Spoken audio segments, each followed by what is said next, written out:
Hello friends, എല്ലാവർക്കും പവിത്രത്തിൻ്റെ പുതിയൊരു എപ്പിസോഡിലേക്ക് സ്വാഗതം.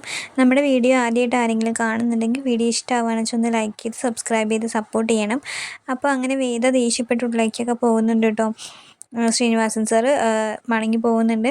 വിക്രത്തിന് ആഴ്ച ആകെ ദേഷ്യം വരുന്നുണ്ട് കേട്ടോ. എല്ലാവരും കൂടി ശ്രീനിവാസൻ സാറിന് നാണം കെടുത്തുന്നത് പോലെ വിക്രത്തിന് തോന്നുകയാണ് കേട്ടോ. അങ്ങനെ വിക്രം അച്ഛനോടും പറയുന്നുണ്ട്, ഇങ്ങനെ നാണം കെടുത്താൻ പാടില്ലായിരുന്നു എന്നൊക്കെ പറയുന്നുണ്ട് കേട്ടോ. അപ്പം മാഷും പറയുന്നുണ്ട്, എൻ്റെ വീട്ടിൽ ഇനി അയാൾ കാല് കുത്താൻ പാടില്ല, എനിക്ക് അത്രയും വെറുപ്പാണ് ആളെ എന്നൊക്കെ പറയുന്നുണ്ട് കേട്ടോ. അതൊക്കെ കഴിഞ്ഞ് വിക്രം ദേഷ്യപ്പെട്ട് പോകുന്നുണ്ട്. അങ്ങനെ ശ്രീനിവാസൻ സാറിൻ്റെ അടുത്ത് പോയിട്ട് വിക്രം സോറിയൊക്കെ പറയുന്നുണ്ട് കേട്ടോ. അപ്പോൾ ശ്രീനിവാസൻ സാറ് പറയുന്നുണ്ട്, കുഴപ്പമില്ല, ഞാനതൊന്നും കാര്യമാക്കി എടുത്തിട്ടില്ല, വേദ നല്ല കുട്ടിയാണ്, നിൻ്റെ കൂടെ ജീവിക്കാൻ ഏറ്റവും നല്ല കുട്ടിയാണ് അവൾ, നിന്നെ നല്ല രീതിക്ക് ആക്കാൻ വേണ്ടിയിട്ടല്ലേ അവൾ ഇങ്ങനെയൊക്കെ ശ്രമിച്ചത്, നീ അത് കാര്യമാക്കി എടുക്കണ്ട. പിന്നെ അവൾ എന്നോട് ദേഷ്യപ്പെടുകയോ വെല്ലുവിളിക്കുകയോ ഒന്നും ചെയ്തിട്ടില്ല, അവളുടെ മനസ്സിൽ തോന്നിയ കാര്യങ്ങൾ എന്നോട് പറഞ്ഞു എന്നേ ഉള്ളൂ എന്ന് പറയാൻ കേട്ടോ. അപ്പോഴും വിക്രം അത് ഉൾക്കൊള്ളാൻ താല്പര്യപ്പെടുന്നില്ല കേട്ടോ. വിക്രം പറയുന്നുണ്ട്, എന്നാലും സാറിൻ്റെ മുഖത്ത് നോക്കി അവൾ അങ്ങനെയൊക്കെ പറഞ്ഞില്ലേ, അവളുടെ അഹങ്കാരമല്ലേ അത് എന്നൊക്കെ പറയുന്നുണ്ട് കേട്ടോ. അപ്പോൾ ശ്രീനിവാസൻ പറയുന്നുണ്ട്, ഒരിക്കലും അല്ല, വേദ നിന്നെ നന്നായി മനസ്സിലാക്കിയിട്ടുണ്ട്, പക്ഷെ നിൻ്റെ പാസ്റ്റൊന്നും വേദയ്ക്ക് അറിയില്ലല്ലോ. അപ്പോൾ എന്തുകൊണ്ടാണ് നമ്മൾ ഇത്ര അടുത്തതെന്ന് വേദയ്ക്ക് അറിയില്ല. ആ കാരണം നീ തന്നെ അവളെ പറഞ്ഞ് ബോധ്യപ്പെടുത്തി കഴിഞ്ഞാൽ അവൾ മാറും. നീ എന്തുകൊണ്ട് എൻ്റെ കൂടെ നിൽക്കുന്നു, അല്ലെങ്കിൽ എന്തുകൊണ്ട് നീ എന്നോട് ഇത്ര അടുപ്പം കാണിക്കുന്നു എന്നുള്ള കാര്യമൊന്നും വേദയ്ക്ക് അറിയില്ല.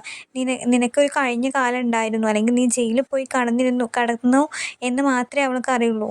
അതിന് നീ കുറ്റം ചെയ്തിട്ടുണ്ടോ, നിരപരാധിയാണോ, നീ എന്തിനാണ് പോയി കിടന്നത്, എങ്ങനെ ഞാൻ നിൻ്റെ ജീവിതത്തിലേക്ക് വന്നു എന്നൊന്നും വേദയ്ക്ക് അറിയില്ല. അപ്പോൾ അതൊക്കെ അവളെ പറഞ്ഞും ബോധ്യപ്പെടുത്തി അവളെ നിൻ്റെ കൂടെ നിർത്തേണ്ടത് നീയാണ്. ഇത്രയും നല്ലൊരു പെൺകുട്ടീനെ ഇനി നിനക്ക് കിട്ടില്ല. വേദ നല്ല വിദ്യാഭ്യാസം, നല്ല ബോൾഡായിട്ടുള്ള വിവരമുള്ള പെൺകുട്ടിയാണ്. അപ്പോൾ അവളോട് നീ കാര്യങ്ങൾ പറഞ്ഞാൽ അവളത് മനസ്സിലാക്കും. നീ തന്നെ അത് പറഞ്ഞ് അവളെ മനസ്സിലാക്കിക്കണം. നമ്മൾ തമ്മിൽ എന്തുകൊണ്ട് ഇത്ര അടുപ്പമുണ്ട് എന്നുള്ള കാര്യം നീ തന്നെ അവളെ പറഞ്ഞ് ബോധ്യപ്പെടുത്തണം. അപ്പോൾ വേദയ്ക്കത് മനസ്സിലാവും. അവൾ നമ്മളെ മനസ്സിലാക്കും, നമ്മൾ ചെയ്യുന്ന കാര്യങ്ങളും അവൾ അംഗീകരിക്കും. അല്ലാണ്ട് വെറുതെ നമ്മൾ ചെയ്യുന്നത് വേറൊരാൾക്ക് കാണുമ്പോൾ തെറ്റായി തോന്നാം. നമ്മൾ ചെയ്യുന്നത് ന്യായം നമുക്ക് മാത്രമേ അറിയുള്ളൂ. അത് നമ്മൾ മാത്രം അറിഞ്ഞാൽ മതി എന്ന് വിചാരിച്ചിരിക്കാൻ പറ്റില്ല. വേദ നിൻ്റെ ഭാര്യയാണ്, നീ ഇനി ജീവിതകാലം മുഴുവൻ അവളുടെ കൂടെയാണ് ജീവിക്കേണ്ടത്. അതുകൊണ്ട് തന്നെ അവളെ പറഞ്ഞ് ബോധ്യപ്പെടുത്തേണ്ട ചുമതല നിനക്ക് തന്നെയാണ് എന്നൊക്കെ പറഞ്ഞ് ശ്രീനിവാസൻ സാർ അവനെ വിക്രമിനെ ഉപദേശിക്കുന്നുണ്ട് കേട്ടോ. അതൊക്കെ കേട്ട് മനസ്സോടെ വീട്ടിലേക്ക് വിക്രം തിരിച്ചു പോകുന്നുണ്ട് കേട്ടോ. അപ്പോഴാണ് വേദയുടെ മനസ്സിൽ അച്ഛൻ പറഞ്ഞ വാക്കുകൾ, അതിൻ്റെ മാഷ് പറഞ്ഞ, അതായത് വിക്രം കഞ്ചാവ് മയക്കുമരുന്നൊക്കെ യൂസ് ചെയ്യുന്നത് ഞാൻ കണ്ടിട്ടുണ്ട്, എൻ്റെ കണ്ണിനെയാണ് ഞാൻ വിശ്വസിക്കുന്നത് എന്നൊക്കെ പറഞ്ഞ വാക്കുകൾ വേദ ഓർക്കുന്നത് കേട്ടോ. വേദയാണെന്ന് വെച്ചാൽ ഇതുവരെ വിക്രം ഒരു സിഗരറ്റ് പോലും വലിക്കുന്നത് കണ്ടിട്ടില്ല. അപ്പോൾ വിക്രം അങ്ങനെ ചെയ്യില്ല എന്ന് വേദയ്ക്ക് ഉറപ്പുണ്ട്. എന്നാലും തിരിച്ചു വന്ന വിക്രത്തിനോട് വേദ റൂമിൽ പോയിട്ട് അത് ചോദിക്കുന്നുണ്ട് കേട്ടോ. നിങ്ങൾ മയക്കുമരുന്നോ കഞ്ചാവ് എന്തെങ്കിലും ഉപയോഗിച്ചിരുന്നോ എന്നൊക്കെ ചോദിക്കുന്നുണ്ട് കേട്ടോ. ഒന്നാമതേ കലി തുള്ളിയിട്ടാണ് വിക്രം വരുന്നത് കേട്ടോ. അപ്പോൾ വിക്രത്തിനോട് ചോദിക്കുന്നുണ്ട്, ഇങ്ങനെ നിങ്ങൾ മയക്കുമരുന്നോ കഞ്ചാവോ എന്തെങ്കിലും ഉപയോഗിച്ചായിരുന്നോ, അല്ലാണ്ട് ഇങ്ങനെയൊക്കെ ഒരാളെ തല്ലി ചതയ്ക്കാനും ഇങ്ങനെയൊക്കെ ഓരോരുത്തരോട് പെരുമാറാനൊക്കെ അങ്ങനെ ഉപയോഗിക്കുന്നവർക്ക് കഴിയുള്ളൂ എന്ന് വേദ പറയുന്നുണ്ട് കേട്ടോ. അപ്പോൾ വിക്രത്തിന് നല്ല ദേഷ്യം വരുന്നുണ്ട് കേട്ടോ. വിക്രം പറയുന്നുണ്ട്, അച്ഛൻ പറഞ്ഞത് എന്തായിരിക്കില്ല ഞാൻ അതൊക്കെ ഉപയോഗിച്ചിരുന്നു എന്നുള്ളത്. ഞാൻ ഇന്നേ വരെ അതൊന്നും ഉപയോഗിച്ചിട്ടില്ല. എൻ്റെ നിരപരാധിത്വം എനിക്ക് നന്നായിട്ട് അറിയാം.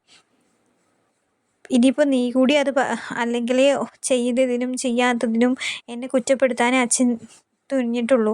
ഇപ്പോഴും അച്ഛൻ അതേ ചെയ്യുന്നുള്ളൂ. ഞാൻ ചെയ്തതിൽ ന്യായമോ അല്ലെങ്കിൽ ഞാൻ എന്തുകൊണ്ട് അങ്ങനെ ചെയ്തു എന്ന് ഇതുവരെ അച്ഛൻ ആലോചിച്ചിട്ടില്ല, ആലോചിക്കാറുമില്ല. വെറുതെ കുറ്റപ്പെടുത്താൻ മാത്രമായിട്ടാണ് അച്ഛൻ എന്നോട് സംസാരിക്കാറ്. നീ ഇപ്പോൾ അതുപോലെ ആവാൻ നോക്കുകയാണോ വേദേ എന്ന് ചോദിക്കുന്നുണ്ട് കേട്ടോ വിക്രം. എന്തിനാ വെറുതെ എന്നെ ഇങ്ങനെ കുറ്റപ്പെടുത്തിക്കൊണ്ടിരിക്കുന്നത്?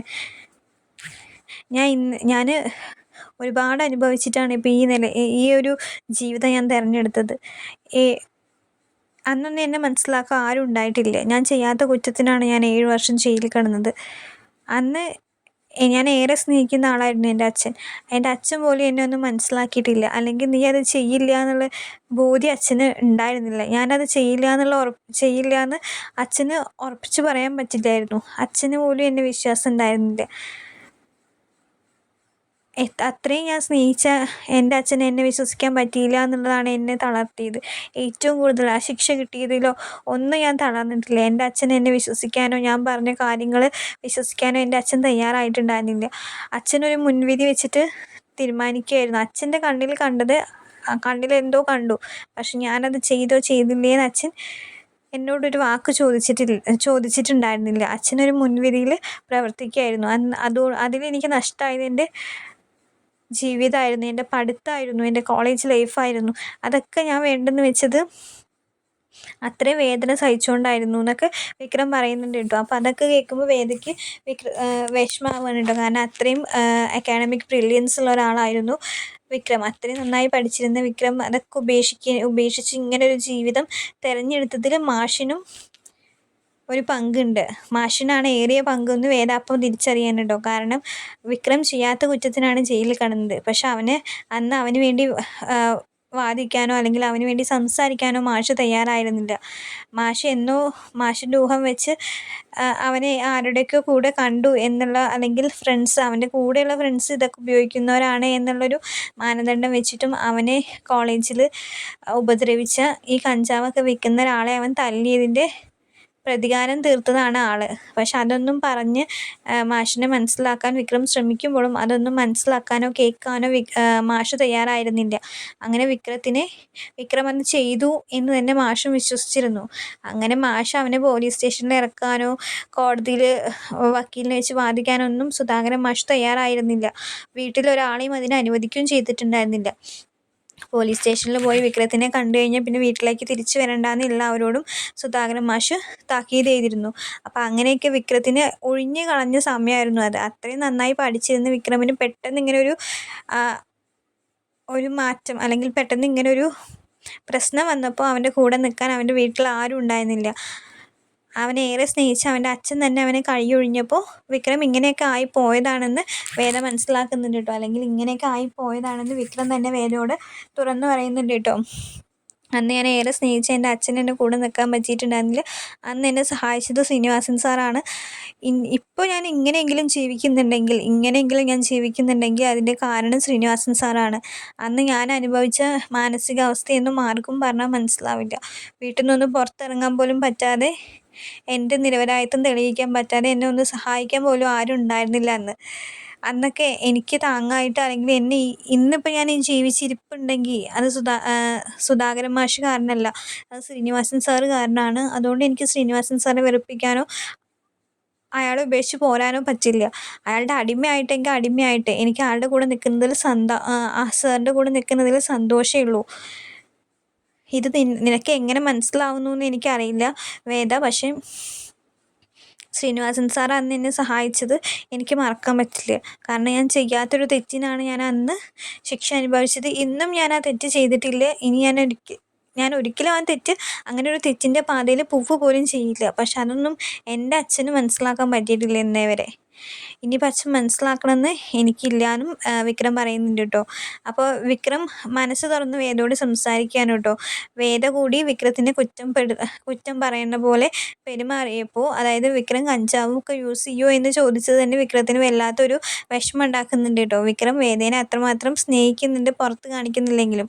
ആ വിക്രത്തിനോട് വേദ അങ്ങനെയൊക്കെ ചോദിച്ചപ്പോൾ അവനെ അത്രയും മനസ്സിലാക്കിയിട്ടുള്ളൂ എന്ന് വിക്രത്തിന് തോന്നുന്നുണ്ടാവാം. അങ്ങനെ വിക്രം വേദയോട് പറയുന്നുണ്ട്, നീ കൂടി അച്ഛൻ്റെ പാത പിന്തുടർന്ന് എന്നെ കുറ്റപ്പെടുത്താനായിട്ട് വരണ്ട. ഞാൻ അതൊന്നും ഇന്നേ വരെ ഉപയോഗിച്ചിട്ടില്ല, ഇനി ഉപയോഗിക്കില്ല എന്നൊക്കെ പറഞ്ഞ് വേദയോട് മനസ്സ് തുറന്ന് സംസാരിക്കുന്ന വിക്രത്തിനെ കാണാൻ കഴിയുന്നുണ്ട്. ഇതൊക്കെ നമുക്ക് അടുത്ത് തന്നെ കാണാൻ പറ്റുന്ന എപ്പിസോഡ്സാണ് കേട്ടോ. വിക്രത്തിനോട് വേദയോട് വിക്രം മനസ്സ് തുറന്ന് സംസാരിക്കുന്നുണ്ട്. അവൻ്റെ കഴിഞ്ഞ കാലം കുറച്ചൊക്കെ വിക്രം പറയുന്നുണ്ട്, പിന്നെ കുറച്ചൊക്കെ ശ്രീജേഷ്ഠിയാണ് വേദയോട് പറയുന്നത്. അങ്ങനെ വേദ ഒരു തരത്തിലെല്ലാം മനസ്സിലാക്കുന്നുണ്ട്. വിക്രം ഒരു തെറ്റിന് ചെയ്യാനാണ് ജയിലിൽ പോയി കിടന്നത്. പക്ഷെ ആ സമയത്ത് വിക്രത്തിനെ സഹായിക്കേണ്ട ആരും വിക്രത്തിനെ സഹായിച്ചിട്ടുണ്ടായിരുന്നില്ല. അച്ഛൻ പോലും സഹായിക്കാത്തത് കൊണ്ടാണ് വിക്രം ഇങ്ങനെ ഒരു ജീവിതത്തിലേക്ക് എത്തിപ്പെട്ടതെന്നൊക്കെ വേദ മനസ്സിലാക്കുന്നത് ഏറെ വിഷമത്തോടെ ആയിരിക്കും കേട്ടോ. അപ്പോൾ വീഡിയോ ഇഷ്ടമാണെന്ന് വെച്ചാൽ എല്ലാവരും ഒന്ന് ലൈക്ക് ചെയ്യണം, സബ്സ്ക്രൈബ് ചെയ്യണം. താങ്ക്